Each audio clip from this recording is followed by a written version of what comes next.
दुनिया भर में चल रही आर्थिक उठापटक से भारत भी अछूता नहीं है।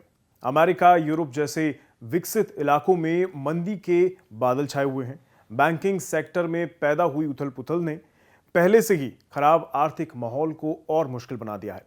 अमेरिका से सिल्वरगेट, एसवीबी, सिग्नेचर बैंक और फर्स्ट रिपब्लिक के डूबने से पैदा हुए बैंकिंग क्राइसिस यूरोप के बड़े बैंक क्रेडिट स्विस को भी ले डूबे हैं।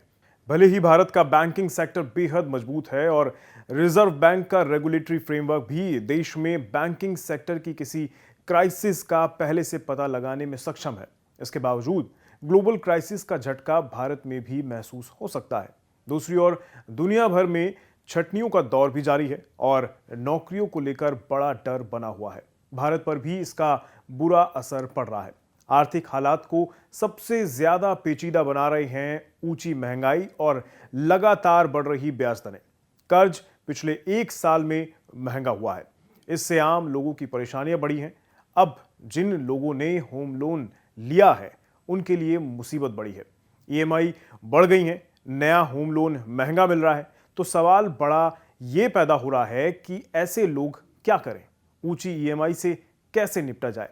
तो बिज मनी के इस एपिसोड में हम इसी गुत्थी को सुलझाने की कोशिश करेंगे। नमस्कार, मैं हूं रोहित कौशिक और आप देख रहे हैं बिज तक। 8 फरवरी को रिजर्व बैंक ने रेपो रेट को 25 बेसिस पॉइंट बढ़ाकर 6.50% कर दिया। ये अगस्त 2018 के बाद सबसे ऊंचा लेवल है। एक साल पहले रेपो रेट 4% था। बस अब रेपो रेट 6.5% हो गया तो बैंकों ने भी हर तरह के लोन की ब्याज दरें बढ़ा दी। होम लोन लेने वालों की जेब इसमें सबसे ज्यादा ढीली हो रही है। उन्हें अब अपने होम लोन पर ज्यादा ईएमआई चुकाने के लिए मजबूर होना पड़ रहा है। एक कैलकुलेशन से इसे समझते हैं। मान लीजिए आपने 50 लाख रुपए का होम लोन लिया है। इसका टेन्योर 15 साल है। अब अगर पिछले साल की शुरुआत तक होम लोन के रेट को देखें तो 6.7% था, तो आपकी ईएमआई हुई 44,107 रुपए। इसमें आपका चुकाए जाने वाला ब्याज होगा 29,39,257 रुपए। अब मौजूदा होम लोन का रेट है 9%। इसे मान लीजिए ऐसा। इस हिसाब से देखें तो 50 लाख रुपए का 15 साल के लिए होम लोन की ईएमआई हुई 50,713 रुपए। यानी हर महीने आपकी ईएमआई बढ़ गई। 50,713 को माइनस कर दीजिए 44,107 से तो 6,600 रुपए। इस हिसाब से 15 साल की अवधि में आपका अतिरिक्त ब्याज हुआ 11,89,080 रुपए। यानी आपकी जेब पर करीब करीब 12 लाख रुपए का अतिरिक्त बोझ बढ़ गया है। अब बात आती है कि आपको ऐसे में करना क्या चाहिए। तो एक तो विकल्प आपके पास यह है कि आप अपना टेन्योर बढ़वा लें और ईएमआई उतनी ही रहे। दूसरा विकल्प यह है कि आप बढ़ी हुई ईएमआई दें। अगर आप टेन्योर बढ़वाते हैं तो आपको ज्यादा इंटरेस्ट भी तो चुकाना पड़ेगा। ईएमआई बढ़वाना या फिर टेन्योर को और बढ़वाना, दोनों ही आपकी जेब पर भारी पड़ते हैं।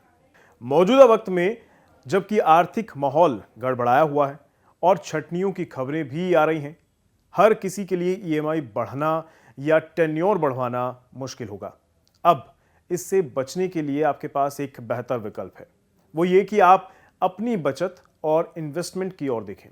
आप इस किटी से कुछ पैसा होम लोन के प्रीपेमेंट में इस्तेमाल कर सकते हैं। दूसरा तरीका यह है कि आप हर महीने अपनी ईएमआई से कुछ ज्यादा रकम होम लोन अकाउंट में डाल सकते हैं।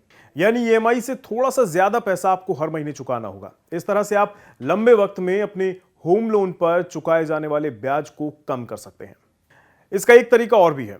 अगर आपको सालाना बोनस मिलता है या फिर रीइंबर्समेंट वगैरह का एक मुश्त पैसा मिलता है तो आप इस पैसे से होम लोन का पार्ट पेमेंट कर दीजिए।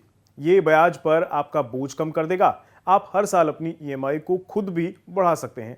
मान लीजिए अभी आपकी ईएमआई 40,000 रुपए महीना है। आप सालाना 10% का इजाफा इसमें कर लेते हैं। यानी एक साल बाद आप हर महीने 44,000 रुपए ईएमआई दीजिए। ये रकम हर साल बढ़ेगी और इसमें इतनी ही आपका ब्याज कम होता चला जाएगा। जाहिर है, जब तक ब्याज दरों का साइकिल नीचे नहीं आता, आपकी जेब पर कर्ज का ज्यादा बोझ रहेगा। मौजूदा हालात में अगर आप थोड़ी रणनीति बनाकर चलें तो इस बोझ से काफी हद तक निपटा जा सकता है। उम्मीद है आपको बिज मनी का यह एपिसोड पसंद आया हो। आज के लिए इतना ही। फिर मिलेंगे बिज तक पर बिज मनी के किसी नई एपिसोड में। तब तक दीजिए इजाजत, नमस्कार।